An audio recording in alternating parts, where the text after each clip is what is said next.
My name is Sawyer, and if you had asked me a year ago what my biggest problem was, I probably would have said finishing college while pretending I had my entire future figured out. Looking back now, I almost laugh at that answer. Life has a strange way of reminding you that the plans you carefully build rarely survive first contact with reality. For me, everything changed on an ordinary Tuesday afternoon when Bennett came home. Not my brother, my best friend's older brother. The guy everyone in our town used to admire before he enlisted 4 years earlier. Back then, Bennett had been the kind of person everyone noticed without him trying. Calm, reliable, the one adults trusted to watch their kids, the one teachers expected to lead every group project, the one neighbors asked for help whenever something needed fixing. Then he joined the military. After that, he mostly became stories. Ethan's brother is stationed overseas. Bennett got promoted. He'll probably stay in for years. I hadn't seen him since I was 19. Now I was 23, freshly graduated, working part-time while pretending to search for something permanent. Life felt unfinished. I spent most evenings at Ethan's house because we'd been best friends since elementary school. His parents practically considered me family, and their backyard had become our unofficial meeting place years ago. That Tuesday, Ethan texted me while I was stocking shelves at work. "He's home. Mom's making dinner. You coming?" I smiled automatically. Wouldn't miss it. I honestly thought it would be simple. Shake Bennett's hand. Catch up. Hear a few military stories. Go home. Instead, that evening quietly rearranged my life. When I pulled into their driveway, there was an unfamiliar pickup truck parked beside Ethan's car. Military green. Clean. Practical. I walked toward the front porch carrying the pie my mother insisted I bring. Before I even reached the door, it opened. Mrs. Carter smiled brightly. "Sawyer." Perfect timing. She hugged me with the same warmth she'd shown me since I was 12. "Everyone's outside." I stepped through the house toward the backyard. The familiar sounds reached me first. Ethan laughing. His father arguing with someone over whether the grill was hot enough. The soft clink of bottles. Then I saw him. Bennett stood near the fence talking with his dad. He looked older than I remembered. Not dramatically older, just steadier. His shoulders seemed broader beneath a plain gray t-shirt. His hair was shorter. There was a faint scar near one eyebrow that definitely hadn't been there years ago. But what caught me wasn't any of that. It was his expression. He smiled while listening to his father, yet somehow looked like part of him was still somewhere else. Like he'd returned home physically before the rest of him had managed to catch up. Ethan spotted me first. "There he is." He waved dramatically. "Sawyer actually showed up. I always show up. You were 5 minutes late. I brought pie." "Fine. You're forgiven." Everyone laughed. Then Bennett turned toward me. For half a second, neither of us spoke. He smiled first. "Sawyer." His voice was lower than I remembered. "Been a while." I nodded. "Yeah." Then I laughed awkwardly. "I wasn't expecting you to look." I stopped myself. He raised an eyebrow. "Old?" "No." "Taller?" "No." "Hopefully not uglier." That made me laugh. "You just look different." "I probably am." There wasn't anything dramatic about the conversation. We shook hands. He thanked me for coming, asked how college had gone, asked if I was still drawing. That surprised me. "You remember that? You carried a sketchbook everywhere." I figured everyone forgot. He shrugged. "I didn't. It shouldn't have meant anything. People remember random details all the time. Still, something about it stayed with me." Dinner passed comfortably. Mostly stories. Mostly laughter. Mostly Ethan teasing everyone equally. Bennett spoke less than everyone else. Not because he seemed uncomfortable. More like he listened before deciding whether something was worth saying. Several times I caught him quietly watching conversations rather than joining them, like he was relearning how ordinary life worked. When dinner ended, Ethan's parents went inside to clean up. Ethan disappeared to answer a phone call. Suddenly Bennett and I found ourselves alone on the back porch. Neither of us rushed to fill the silence. The neighborhood was peaceful. Someone nearby was mowing a lawn. Children rode bicycles down the street. A dog barked somewhere in the distance. Finally, Bennett spoke. I forgot how quiet this town is. You'll probably get bored. He smiled faintly. I don't think so. Another silence. Then he asked, so what comes next for you? I laughed. I wish I knew. No ideas? Too many. I stared toward the street. I studied graphic design. Congratulations. Thanks. But everyone asks what I'm doing next. They should. I know. I just don't have an answer. He nodded slowly. I understand that. Something about hearing those words from him felt strangely reassuring. You do.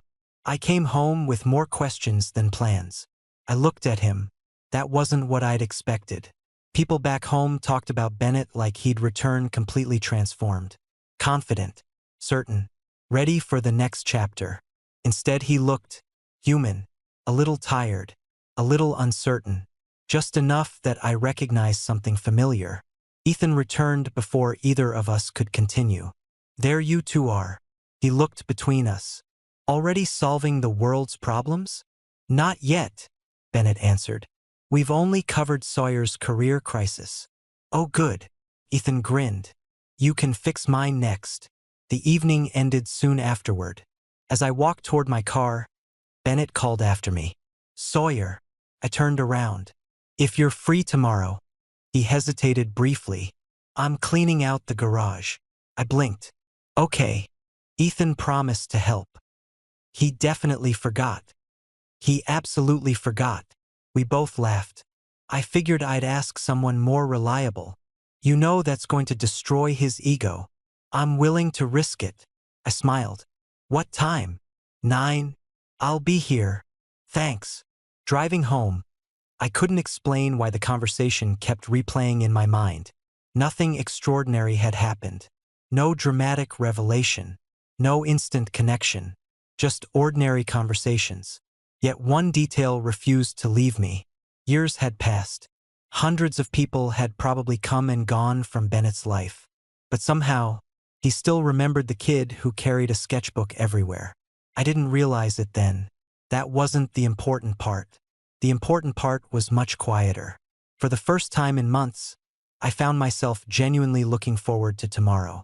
And I had no idea that helping clean an old garage would become the first small step toward meeting the person who would slowly change everything I believed about home, trust, and the quiet ways two lives can begin choosing each other.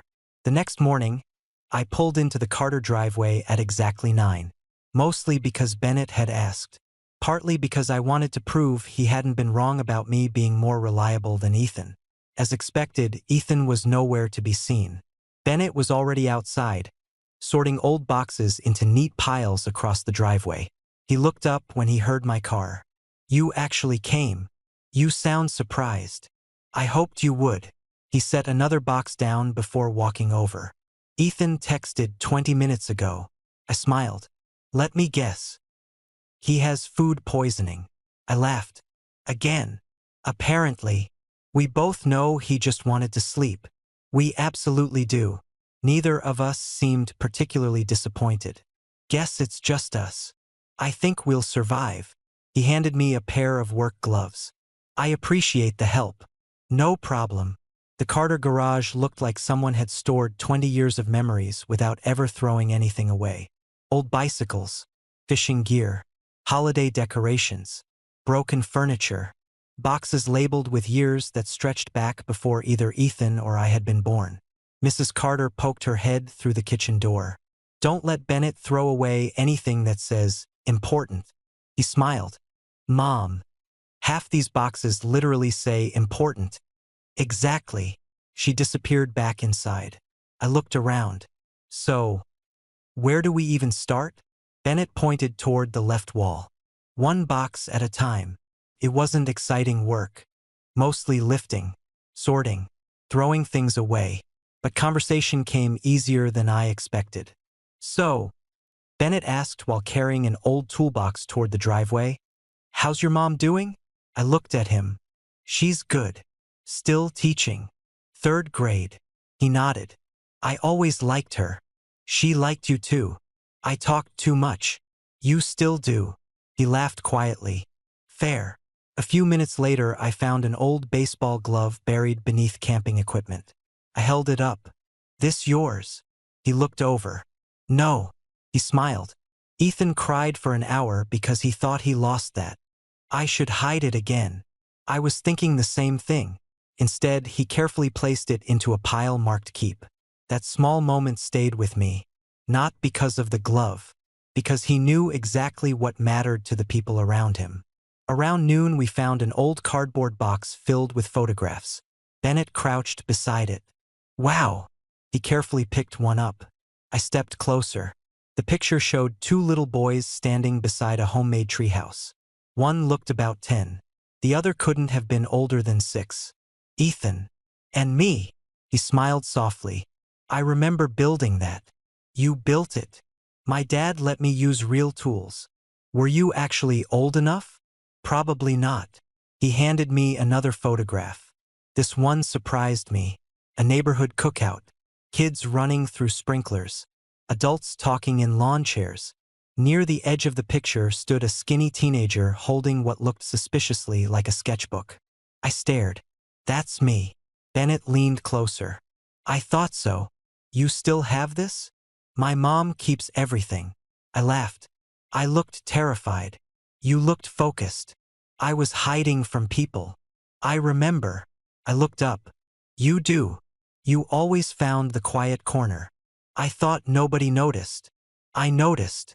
He said it so simply that I didn't know how to respond. There wasn't anything romantic about the moment. Just unexpected. Most people remembered the loud kids, the funny ones, the athletes. Apparently Bennett had remembered the quiet one. We continued working. By early afternoon, most of the garage was finally visible again. Bennett carried another box toward the curb before suddenly stopping. You okay? I looked up. What? You've been rubbing your shoulder. I blinked. I didn't even realize. You strained it. I slept weird. He nodded once. Take the lighter boxes. I'm fine. I know. He wasn't arguing. Just quietly adjusting the workload without making it sound like pity. Somehow that felt different. Comfortable. Natural. Around 2 o'clock, Mrs. Carter came outside carrying sandwiches and iced tea. You boys are making real progress. Ethan deserves absolutely none of the credit, I said. She laughed. I'll tell him you said that. We sat beneath the shade of the old oak tree. For several minutes, nobody spoke. The silence wasn't awkward. It simply existed. Bennett stared across the yard. You know. He hesitated. I forgot how afternoons sound here. I listened. Wind moving through leaves. Birds. Someone mowing 2 streets away. A basketball bouncing in the distance. I guess I stopped hearing it. He nodded. Funny how that happens. There was something thoughtful in his expression. Not sadness. More like someone rediscovering something they'd accidentally left behind. After lunch, we finished organizing the last shelves. When everything was done, the garage looked almost new. Bennett leaned against the doorway, looking around. I didn't think we'd actually finish. I did. You had more confidence than I did. I mostly wanted free sandwiches. Honest answer. The best kind. He smiled. Then his phone buzzed. He glanced at the screen before slipping it back into his pocket. Everything okay? Yeah. He paused. Just people checking in. From your unit? Some. You miss them? He thought about the question longer than I expected. Yes. Another pause. And no. I waited. He continued quietly. It's strange. I spent years wanting to come home. And now you're here. And now I'm learning home kept moving while I was gone. I understood that feeling more than I should have. College had only taken me a few hours away. Even then, returning had felt different. Like familiar places had continued living without asking permission. I don't think home disappears, I said. I think we just have to get to know it again. He looked at me for a moment. I like that. I just made it up. Sometimes those are the best answers. A car horn sounded from the driveway. Ethan finally arrived. nearly 6 hours late. He climbed out wearing sunglasses and carrying a fast food drink. You guys started without me? I stared at him. You think? He looked into the spotless garage. Wow. Bennett folded his arms. So, food poisoning? Ethan grinned without shame. I recovered. Miraculously. It was inspiring. I couldn't stop laughing. For the next 20 minutes, Ethan complained about being unfairly excluded from all the hard work. Neither Bennett nor I felt particularly sympathetic. As I prepared to leave, Bennett walked with me toward my car.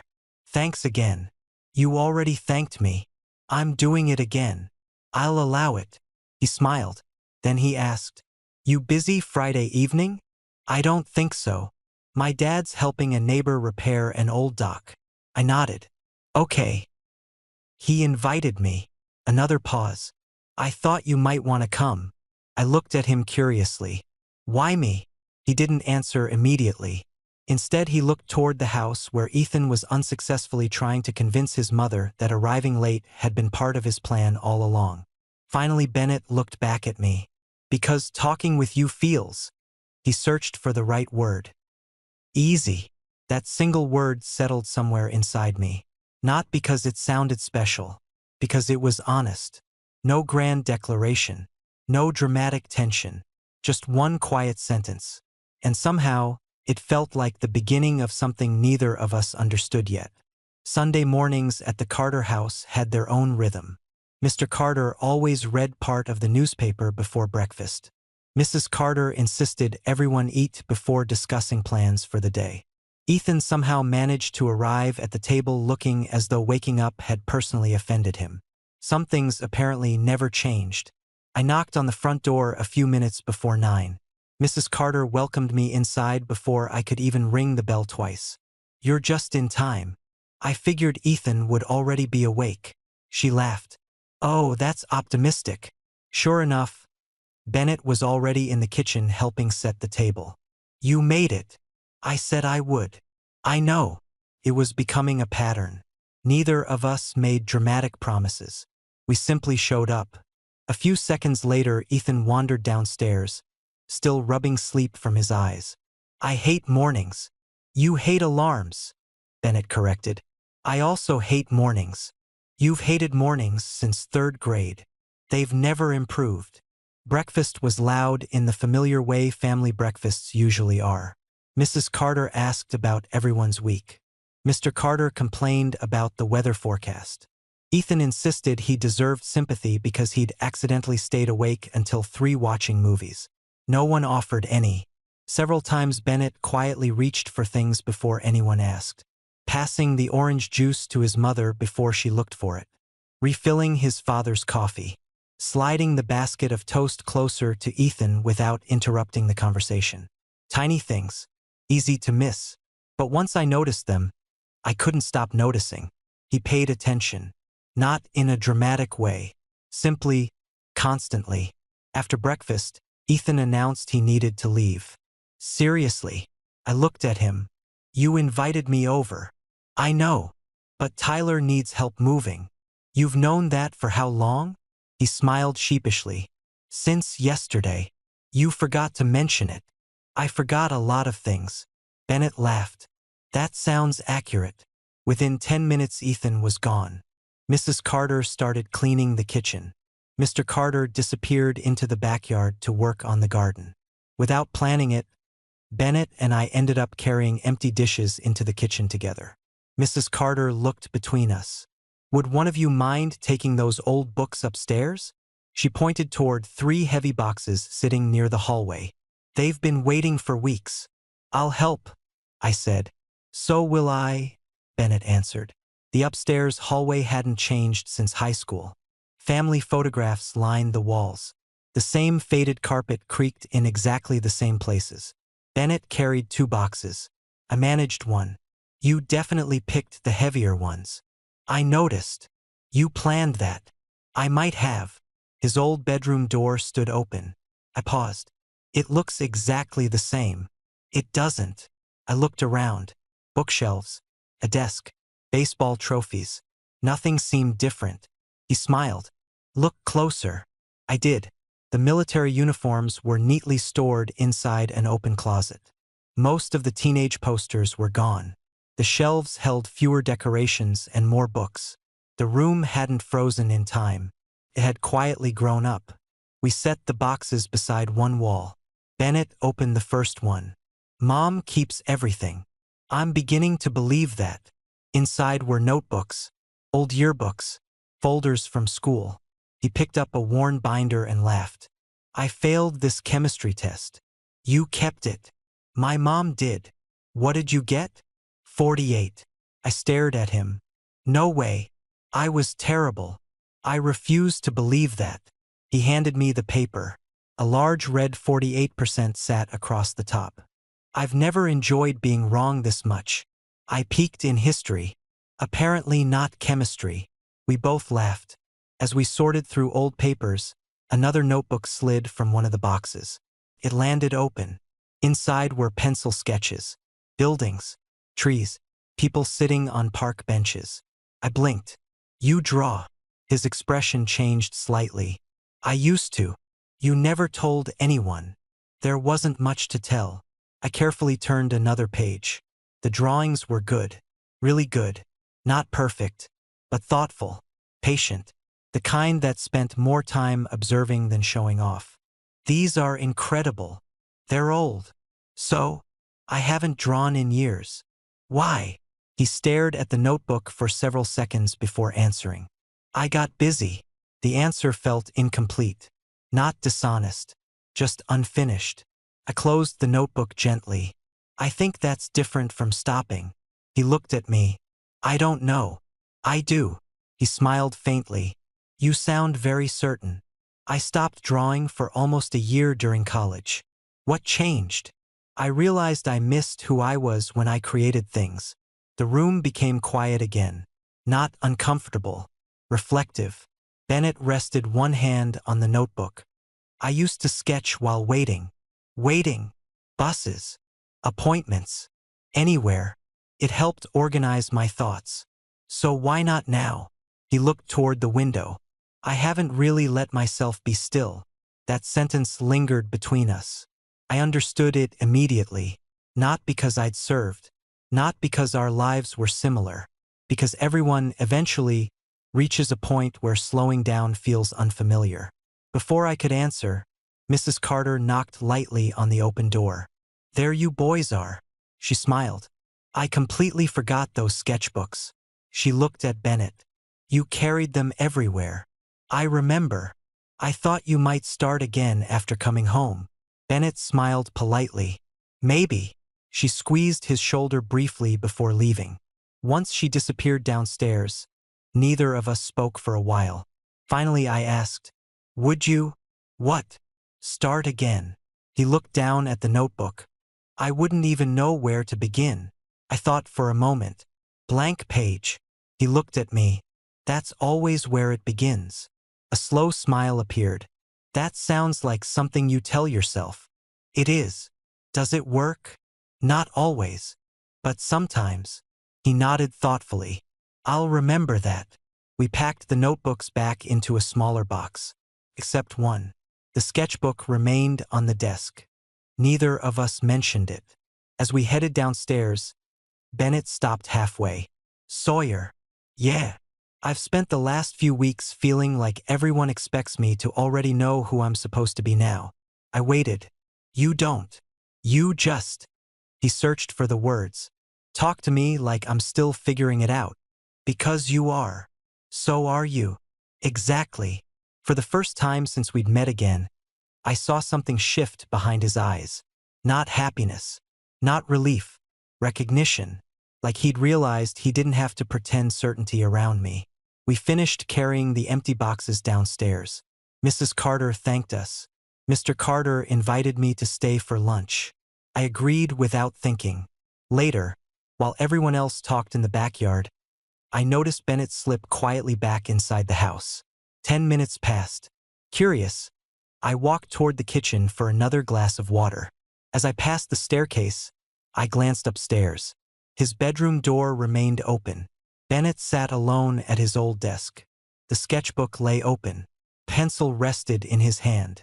He wasn't drawing yet, just looking at the blank page, as if he were remembering how to begin. I quietly stepped away without saying anything. Some moments didn't need witnesses, and somehow, leaving him alone with that empty page felt like protecting something important before either of us fully understood why. That evening, I couldn't stop thinking about the blank page. Not because Bennett had suddenly started drawing again. He hadn't, at least not while I was there. What stayed with me was the way he'd looked at the sketchbook, like someone standing outside a house they once lived in, unsure whether they still had the right to walk through the front door. Monday dragged. I spent most of the morning updating my resume for jobs I wasn't excited about. Every posting sounded almost identical. Creative, fast-paced, team-oriented, competitive environment. By lunchtime, every description blurred together. My phone buzzed. Ethan. Question. You busy? I smiled. Depends. Can you save me from helping my mom shop? No. Traitor. Proudly. A second message appeared. Bennett asked if you wanted to grab coffee later. I stared at the screen, not because it felt strange, because Ethan had written it as casually as if Bennett had asked whether I wanted extra fries. Sure. Tell him 5. A minute later came the reply. Already did. I laughed out loud. Of course he had. The coffee shop sat on the edge of downtown, tucked between an old bookstore and a florist. It wasn't trendy, just comfortable. The kind of place where nobody hurried you out after finishing your drink. Bennett was already there when I arrived. He sat near the window with 2 menus. I guessed you wouldn't be late. I've developed a reputation. A good one. As soon as I sat down, the waitress walked over. You two know what you want? Iced coffee, I said. Bennett ordered tea. When she walked away, I looked at him. Tea, he shrugged. I've started liking it.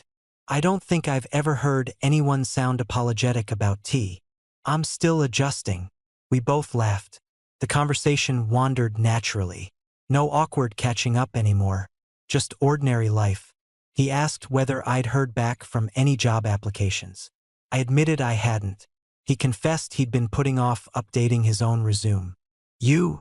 I looked surprised. I thought the military helped with that. It does. But eventually I still have to write it. I hate writing about myself. So do I. I always feel like I'm either exaggerating or underselling everything. He smiled. I've rewritten mine 6 times. I've deleted mine 4. Maybe we both need help. The idea came out before I really thought about it. We could help each other. He tilted his head. Trade resumes. Why not? You'd actually do that? Sure. A small smile appeared. I'd appreciate it. The waitress returned with our drinks. Neither of us touched them immediately. Instead, Bennett looked out the window. You know. What? I almost canceled today. Really? I wasn't sure if I was bothering you. I blinked. Bennett. Yeah. You've invited me to exactly 3 things. I counted 4. Garage doesn't count. It absolutely counts. I shook my head. You weren't bothering me. He looked relieved. I've gotten out of practice. At what? Starting friendships again. The sentence surprised me. Friendships. I spent years around the same people. Everyone already knew everyone. I haven't really had to meet someone new in a long time. I smiled. I've known you since I was a teenager. Not really. What do you mean? You knew Ethan's older brother. He looked into his tea. You didn't know me. That stayed between us for a moment.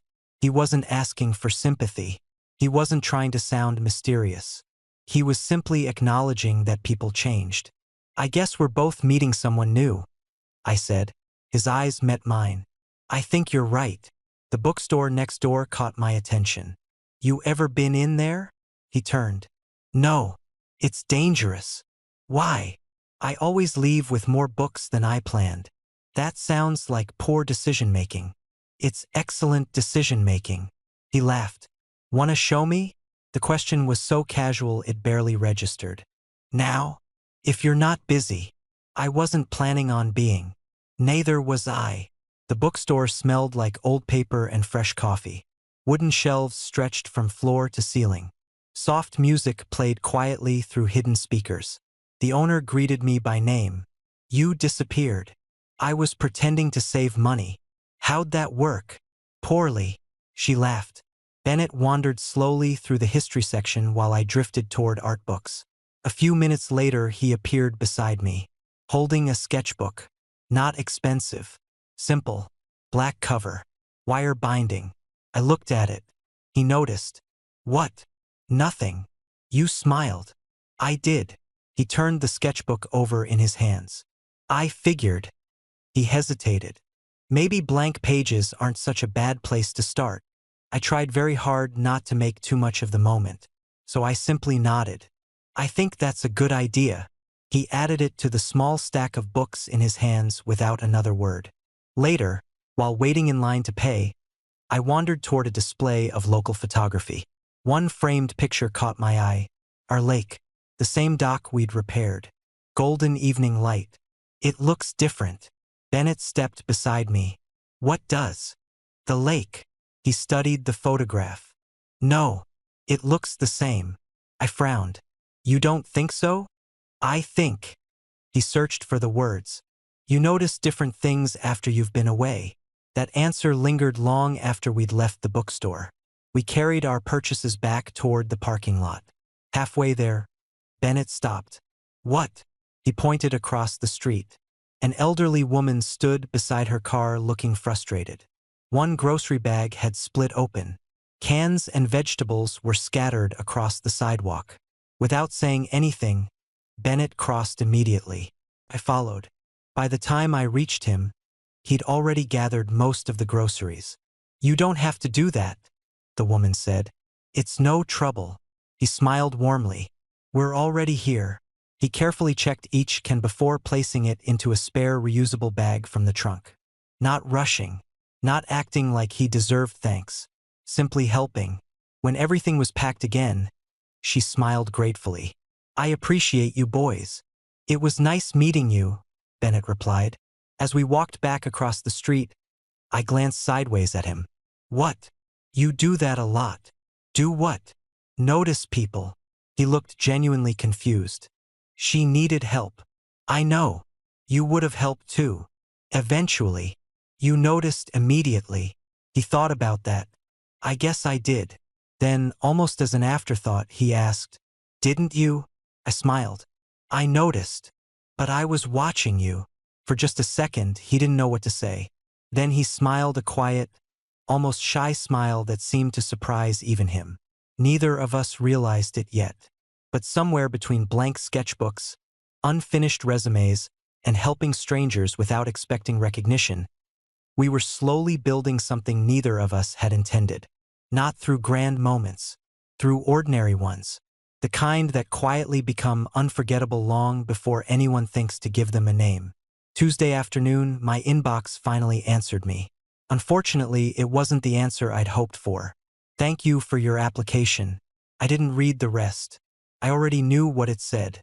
Another polite rejection. Another reminder that graduating didn't automatically lead anywhere. I closed my laptop harder than I intended. For a few minutes, I simply sat in my apartment, staring at the ceiling. It wasn't even that I desperately wanted that particular job. I was just tired of feeling like I was standing still while everyone else kept moving. My phone buzzed. "Bennett, how's the resume coming?" I smiled despite myself. Bad timing. A few seconds later, my phone rang. I answered. "Hey." His voice was calm. "You okay?" I leaned back in my chair. "How'd you know something was wrong?" "You answered with one word." "So?" "You usually don't." I laughed quietly. "I just got another rejection." He didn't rush to respond. He didn't say everything happens for a reason. He didn't tell me the right opportunity would come along. Instead, he asked, "Want some company?" The question surprised me. "You don't have to." "I know. I wasn't trying to fix it. I just thought maybe you shouldn't sit with it alone." I closed my eyes for a second. "Yeah, I'd like that. I'll be there in 15. When he arrived, he wasn't carrying advice. He was carrying takeout. "I guessed you hadn't eaten." "I was planning to." When? Eventually. He smiled. I thought so. We spread the food across my tiny kitchen table. For several minutes we talked about completely unrelated things. The bookstore. A funny story about Ethan accidentally sending a voice message to the wrong group chat. Whether pineapple belonged on pizza. Only after we'd finished eating did Bennett ask, "Want to tell me about the job?" I shrugged. "It doesn't matter. It mattered enough that you applied." I looked down at the empty container in front of me. I keep thinking maybe I'm not good enough. The words came out more quietly than I intended. Bennett didn't interrupt. I know everyone gets rejected. I know it's normal. But after a while, I searched for the right words. You start wondering if everyone else sees something you're missing. For several seconds, Bennett simply sat there. Then he stood. "I'll be right back." He walked out to his truck. When he returned, he was holding a folder. "My resume." I frowned. "You brought it. I was going to give it to you later." He opened it. Across the first page were handwritten notes, crossed out sentences, entire sections rewritten. "This is version 8. I looked at him. 8. I hated the first 7. He smiled faintly. "I almost didn't send this one either." I slowly turned another page. There were mistakes corrected in blue ink, margins full of comments, small reminders to himself. I looked back up. "I thought yours would be perfect." He actually laughed. "Sawyer." "Yeah. I've rewritten almost every sentence at least twice." "You have." I kept thinking someone smarter would know what to write. I stared at him. "You think that too?" All the time. Something inside me eased. Just a little. Not because my situation had changed. Because I suddenly wasn't carrying it by myself anymore. Bennett leaned forward. "Can I tell you something?" "Sure." I spent a long time believing confidence meant never admitting uncertainty. And I was wrong. He folded his hands together. The strongest people I served with were usually the first to admit when they didn't know something. I nodded slowly. They trusted other people enough to ask for help. He looked at me. "I think that's strength." His words settled somewhere deep inside me. Not because they sounded inspirational, because they sounded lived. After a while, I opened my laptop again. "Okay." He looked over. "Let's look at this resume." For the next hour, we worked side by side. Not rewriting everything, just improving it. "This sentence sounds like you're apologizing." "I am." "Don't." He highlighted another section. "Tell them what you actually accomplished." "It feels arrogant. It feels honest." At one point, I looked over. "You've done this before." "What?" "Helping people." He smiled. "A few times." "I can tell." He shrugged. "Sometimes it's easier to see someone else's strengths than your own." Without thinking, I replied, "You're doing it again." He looked confused. "With me."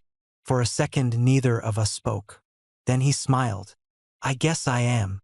The evening slipped by without either of us noticing. Around 9, Bennett closed the laptop.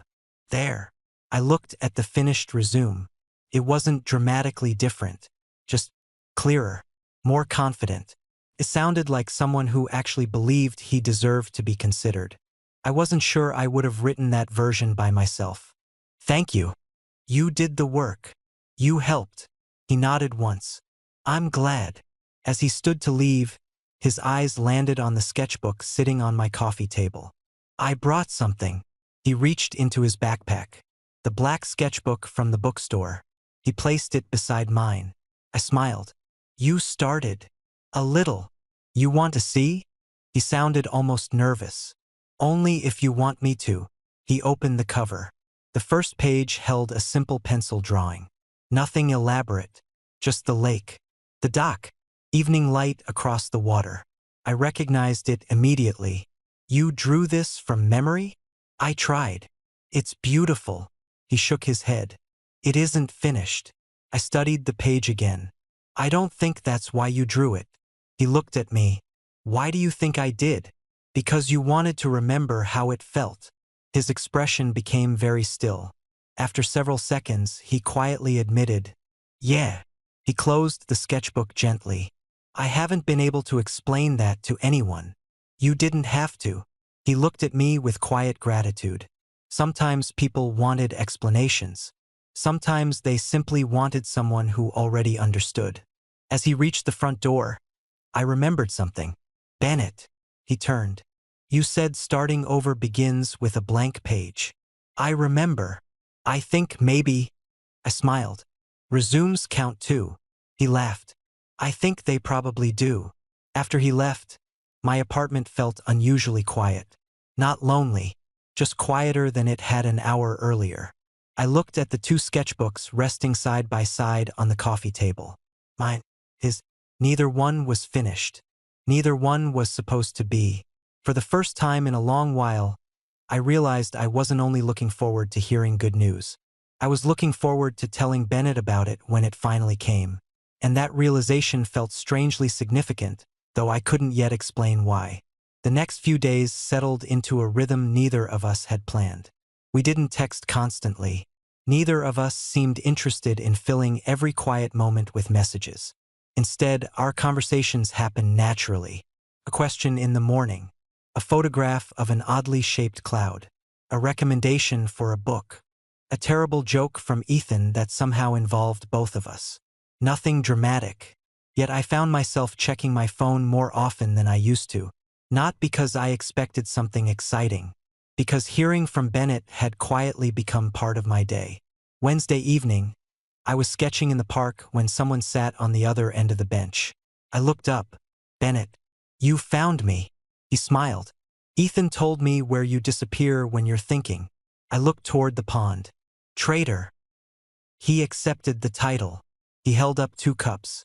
I brought coffee. I accepted one. You didn't have to. I know. That answer again. Simple. Honest. We sat in comfortable silence while ducks drifted across the water. Eventually Bennett glanced at my sketchbook. Mind if I look? I turned it toward him. I was trying to draw that tree. He studied the page carefully. Not for a second. Not pretending. Actually looking. I like this. It's unfinished. So? I laughed. You keep saying that. Because unfinished doesn't mean unsuccessful. I considered that. You've been thinking about your sketchbook. I have. You've drawn more. He nodded. A little every day. How's it feel? He took a slow breath. Strange. Bad strange. No. He searched for the right word. Familiar. A breeze stirred the leaves overhead. Children laughed somewhere across the park. The ordinary sounds seemed to wrap around the conversation instead of interrupting it. I forgot what it feels like to create something that doesn't need permission. I looked at him. What do you mean? In the military. He paused. Everything has purpose. Everything has structure. You know exactly what success looks like. And drawing doesn't. No. He smiled softly. A blank page doesn't care whether I succeed. I looked down at my own sketch. I never thought about it like that. I hadn't either. For a while we simply drew. Not together. Not separately. Just beside each other. Occasionally one of us erased something. Occasionally one of us laughed at a crooked line. No conversation was necessary. Oddly enough, it became one of the most peaceful afternoons I'd had in years. After nearly an hour, Bennett broke the silence. Can I ask something? Of course. When did you stop worrying about being good? I looked up. I haven't. You draw anyway. Yeah. How? I smiled faintly. I realized something during college. What? If I only create when I'm confident. I looked down at the page. I'll barely create anything. He nodded slowly. That answer seemed to stay with him. As the sun lowered, we packed our sketchbooks away. Neither of us had produced anything extraordinary. Neither of us seemed disappointed. While walking toward the parking lot, Bennett suddenly stopped. Across the path, a little boy stood crying beside a bicycle.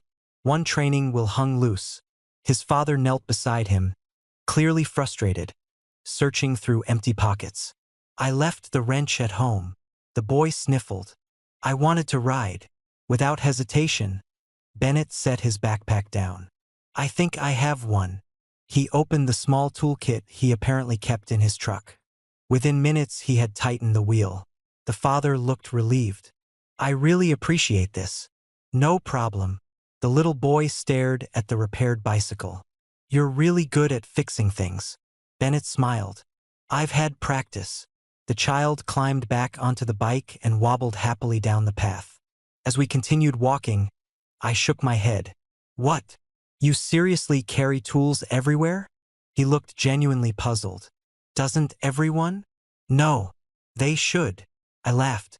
You live like you're permanently prepared for emergencies. My dad always said. He smiled at the memory. If you can solve a problem in 5 minutes, you probably should. I thought about all the little moments I'd watched over the past couple of weeks. Helping Mrs. Carter without being asked. Remembering Ethan's old baseball glove. Stopping for the woman with the groceries. Fixing the child's bicycle. None of it had been dramatic. None of it had been performed for praise. It was simply who Bennett was. The realization settled quietly inside me. He wasn't kind because people noticed.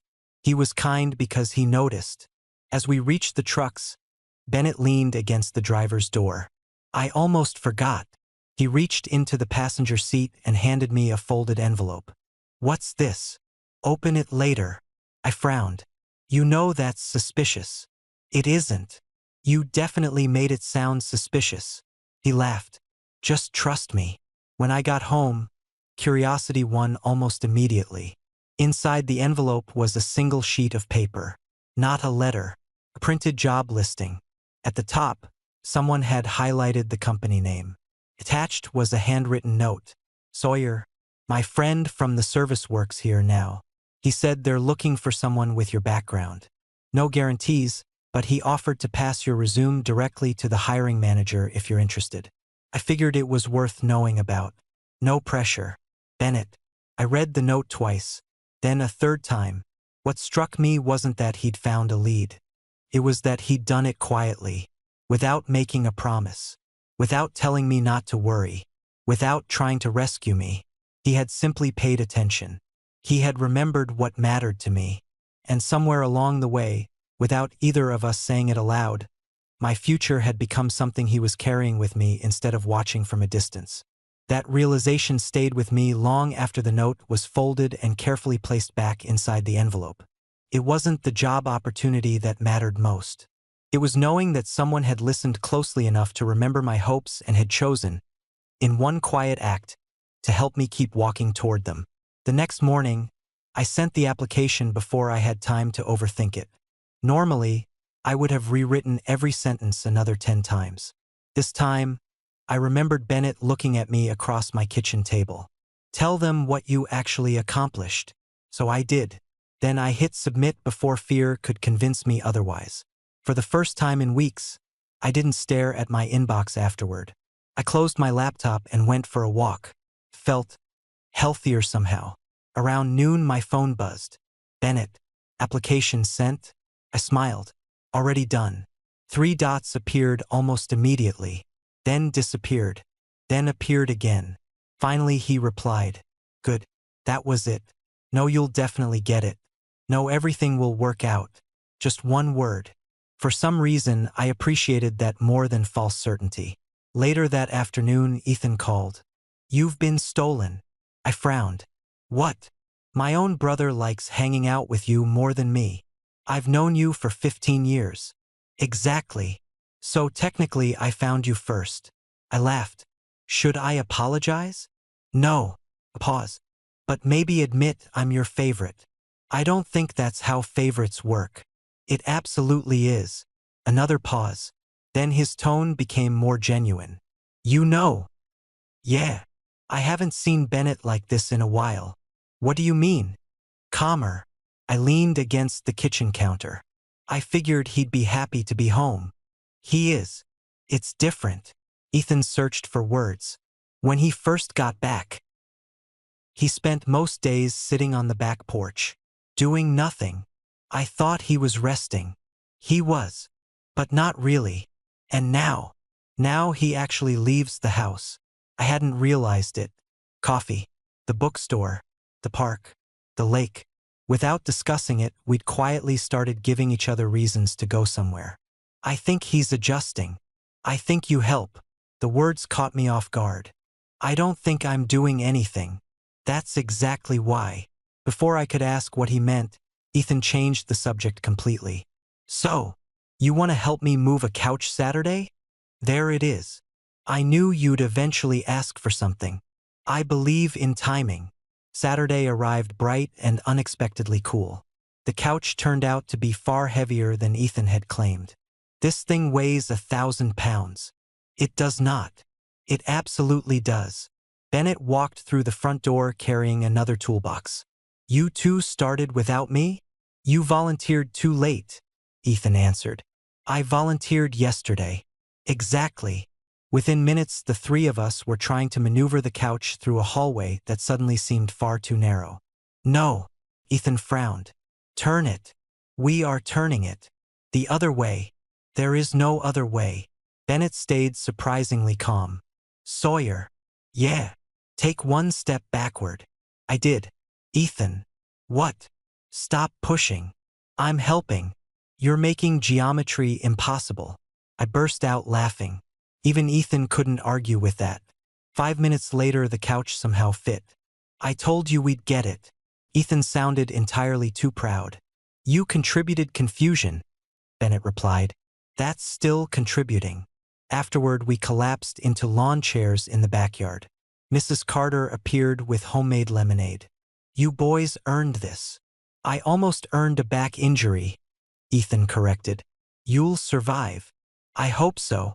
She smiled before heading back inside. The yard settled into its familiar afternoon quiet. Ethan suddenly remembered he needed to return a phone call and wandered into the garage. That left Bennett and me beneath the old oak tree once again. You know. He looked toward the branches overhead. I've started sleeping better.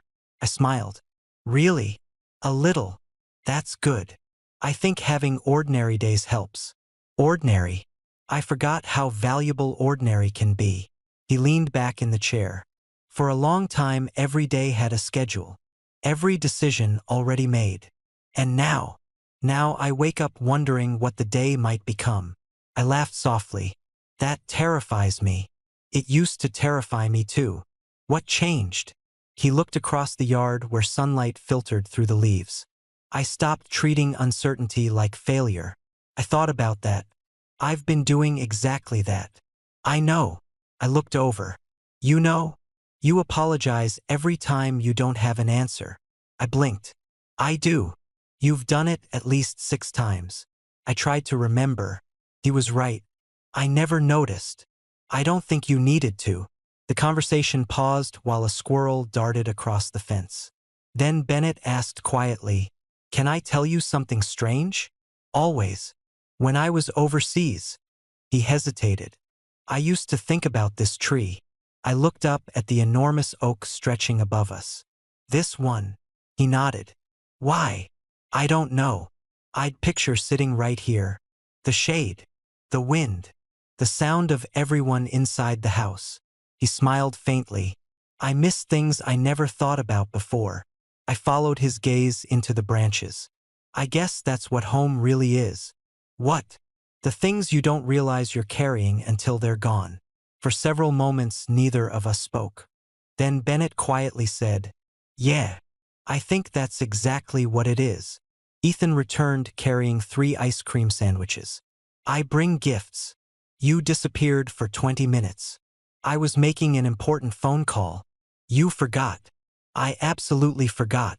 He handed us each an ice cream sandwich anyway. Peace offering accepted. As the afternoon drifted into evening, the conversation bounced from ridiculous childhood memories to plans for the town's annual summer festival the following weekend. You two are coming. Ethan pointed dramatically between us. That's not optional. I wasn't planning to miss it, I said. Bennett nodded. Me neither. Good. Ethan grinned.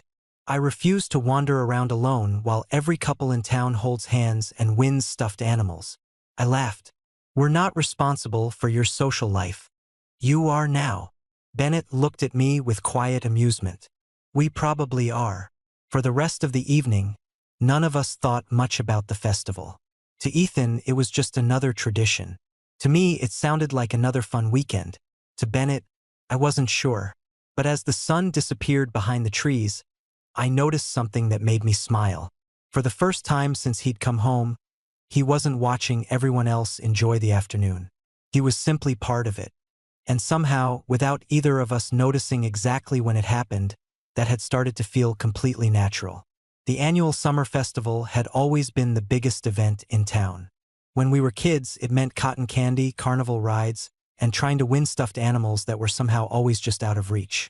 In high school, it became an excuse to stay out later than our parents normally allowed. Now, somehow, it had become the unofficial reunion for everyone who had grown up here. You couldn't walk 20 feet without recognizing someone. Ethan insisted we arrive together. I refused to spend the first hour explaining where both of you are. You've become surprisingly dramatic, Bennett said. I've always been dramatic. Fair point. The town square was already crowded when we got there. Music drifted through the evening air.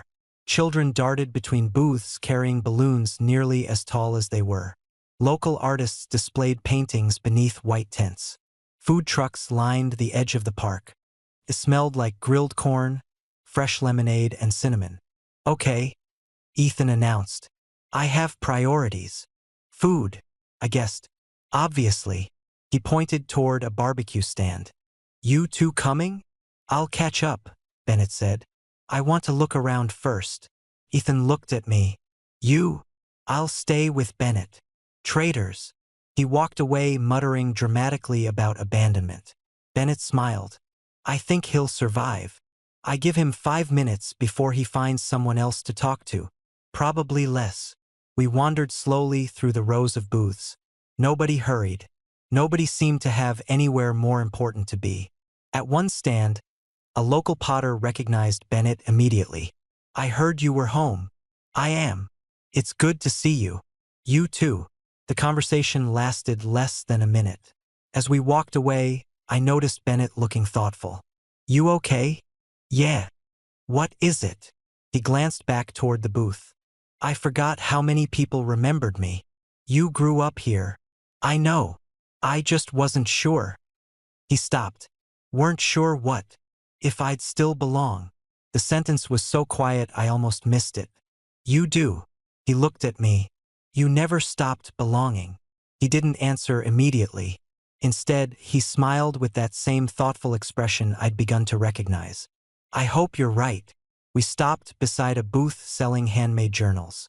The covers were stitched from worn leather, each one slightly different. They're beautiful, I said. The elderly woman running the booth nodded. My husband made the covers. I bind the pages. Bennett picked one up carefully. They're all different. They're supposed to be. She smiled. People aren't identical. I don't think journals should be either. He looked at me. I like that. So do I. He bought one. Not for himself. When we stepped away, he handed it to me. I stared. Bennett. For future ideas. You already helped me buy a sketchbook. This is different. I can't let you keep buying me things. He shook his head gently. It's not about buying something. It's about believing you'll fill it. For a moment I couldn't find words. Not because of the journal. Because of the quiet confidence behind the gift. He wasn't trying to impress me. He simply believed I'd use it. That kind of trust felt strangely precious. Thank you. You're welcome. A little farther ahead, applause erupted near the community stage. A local band had started playing. People gathered naturally across the grass. Families unfolded lawn chairs. Teenagers danced badly without caring who watched. An elderly couple moved slowly together near the edge of the crowd, smiling at one another as though they'd heard the same songs for decades. Bennett watched them for a moment. They look happy. They do. They're probably arguing about completely different things tomorrow. I laughed. Definitely. But right now. They chose this moment. He nodded. I like that. Neither of us moved closer to the stage. Instead, we stood beneath one of the old maple trees, listening. The music floated across the evening without demanding attention. After a while, Bennett spoke. My grandfather used to bring me here every summer. What was your favorite part? The woodworking demonstrations. I blinked. Really? He laughed. I was a strange kid. I thought you were going to say the rides. I was terrified of the rides. No way. I hated heights. You joined the military. I know. It doesn't make sense. It really doesn't. We both laughed. Then he became quieter. My grandfather always told me something. What? Learn how people build things. I looked at him. Houses. Friendships. Communities. He said they all fall apart for the same reason. What reason? People stop taking care of them. The words settled gently between us. I looked around the festival. Neighbors greeting one another. Volunteers collecting trash without being asked. Children proudly showing handmade crafts to their parents. People lingering long after they could have gone home. I think he would have liked tonight. Bennett smiled. I think he would have too. Just then, Ethan appeared carrying 3 paper cups of lemonade. I found you. We weren't hiding. You absolutely were. He handed us each a cup. Also, the pie contest starts in 10 minutes. I'm not watching a pie contest. You say that now. It's surprisingly competitive. Bennett looked at me. Is he serious? I wish he wasn't. I've seen 2 lifelong friendships nearly end over blueberry pie. Ethan nodded solemnly. It gets intense. Bennett laughed harder than I'd heard since he'd come home. Not polite laughter. Real laughter. The kind that made him lean forward slightly as he tried to catch his breath. Several people nearby smiled simply because they heard it. Ethan looked ridiculously pleased with himself. There he is. What? I haven't heard you laugh like that in years. For just a second, Bennett's smile softened. He looked at his younger brother with quiet affection. Neither have I. The 3 of us wandered toward the pie contest together. Halfway there, someone called Bennett's name from across the square. A man about his age approached, wearing a baseball cap and carrying a little girl on his shoulders. Bennett. It's been forever. It has. The 2 men shook hands. The little girl waved enthusiastically. Bennett smiled back just as enthusiastically. After a few minutes of conversation, the man introduced his daughter before saying goodbye. As we continued walking, I glanced sideways at Bennett. You remembered her name. Whose? His daughter. You met her for about 30 seconds. He thought for a moment. I guess I did. You remember everything. No. Just people. I realized then that it wasn't really memory. It was attention. Bennett made people feel worth remembering because he truly paid attention while they were in front of him. And without realizing it, I had started doing something similar.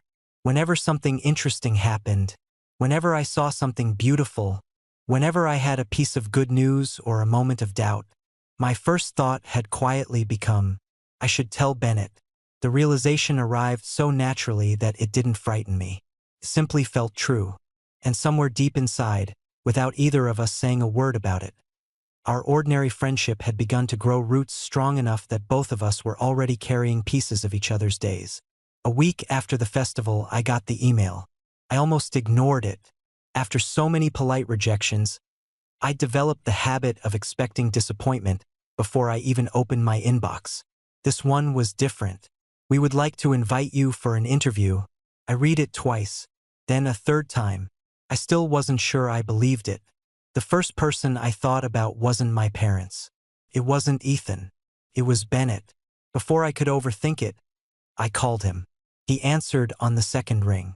Hey, I got an interview. For a heartbeat, there was silence. Then I heard genuine happiness in his voice. I knew it. I laughed. No, you didn't. No, I didn't. But I hoped. That answer made me smile even more than the interview itself. When is it? Thursday. I'm proud of you, Sawyer. The words settled somewhere deep inside me. Not because they were dramatic, because they were sincere. Nobody had told him to celebrate with me. He simply chose to. You helped. You earned it. We both know you rewrote half my resume. I suggested. You listened. We both laughed. Call me afterward? I will. Thursday came faster than I wanted. The interview lasted just under an hour. When I walked back outside, I had no idea whether I'd done well. I called Bennett anyway. How'd it go? I honestly don't know. That's usually a good sign. You think? I think if it had gone terribly, you'd know. I considered that. Fair. So now I wait. I'll wait with you. Such a simple sentence. Yet somehow it made waiting feel lighter. 2 days later, Bennett asked if I wanted to meet at the lake again. The dock looked almost exactly as it had the evening we repaired it. The same quiet water. The same breeze moving across the surface. We sat side by side, sketchbooks resting beside us. Neither of us opened them immediately. You know, Bennett said, I started applying for jobs too. I looked at him. You did? This week? How many? 3. That's huge. It felt huge. He smiled. I almost talked myself out of all of them. What stopped you? He looked at me. You. I blinked. Me? You kept acting like I still had a future. The words caught me completely off guard. I never thought otherwise. I know. He looked across the water. Eventually I realized maybe I should stop acting otherwise too. The breeze carried his words across the lake. Neither of us spoke for several moments. Finally I said quietly, You've done the same thing for me. He turned. What do you mean? I spent months believing I wasn't going anywhere. And now, I smiled. I still don't know where I'm going. But I believe I'll get there. His smile matched mine. I like that. We finally opened our sketchbooks. I noticed immediately that Bennett's drawings had changed. There were still landscapes, still trees, still quiet places. But now there were people too. Mrs. Carter in the kitchen. Mr. Carter working in the garden. Ethan laughing with his hands thrown into the air. One page showed the old bookstore. Another showed the park bench where we'd spent an afternoon drawing together. You've been busy. A little. You've been drawing memories. He nodded. I realized I don't want to forget ordinary days anymore. I understood. More than he probably knew. A notification sounded from my phone. I glanced down. Another email. My heart started pounding. What is it? Bennett asked. I opened it. Read the first line. Then the second. I looked up at him. I got it. He didn't ask which part. He already knew. The job. I nodded. I got the job. For a second he simply smiled. Then he stood. So. What? I think this deserves one exception. I knew exactly what he meant. I stood too. We shared a brief, sincere hug. Nothing more. It lasted only a moment. Yet somehow it carried weeks of encouragement, quiet conversations, shared uncertainty, and ordinary afternoons. When we stepped apart, neither of us felt embarrassed. It simply felt honest. I'm really proud of you. I couldn't have done this alone. You could have. Maybe. I smiled. But I'm glad I didn't have to. The sun began sinking behind the trees. Everything around us turned gold. Bennett watched the light shimmer across the lake. You know. Yeah. I used to think home was a place. And now, I think. He looked toward me. It's the people who quietly remind you who you are when you start forgetting. I didn't answer immediately, because I knew exactly what he meant. Over the past few months, neither of us had rescued the other. Neither of us had fixed the other's life. Instead, we'd done something much smaller. We had listened, remembered, waited, shown up, celebrated ordinary victories, shared uncertain days, chosen each other in moments that most people would have overlooked. Somewhere between cleaning out an old garage, sketching beside a pond, rewriting resumes, repairing a dock, wandering through a bookstore, and sitting beneath the same oak tree that had watched Bennett grow up, we'd quietly become part of each other's daily lives. Not because either of us planned it, because every meaningful conversation had left us a little less alone than before. As we walked back toward the parking lot, Bennett stopped beside his truck. Sawyer. Yeah. I don't know what the future looks like. Neither do I. He smiled. I don't think that scares me as much anymore. I smiled back. It doesn't scare me either. For the first time, the uncertainty ahead didn't feel empty. Felt shared. And somewhere deep inside, long before either of us spoke the words, we both already understood the truth. Home had never been the town.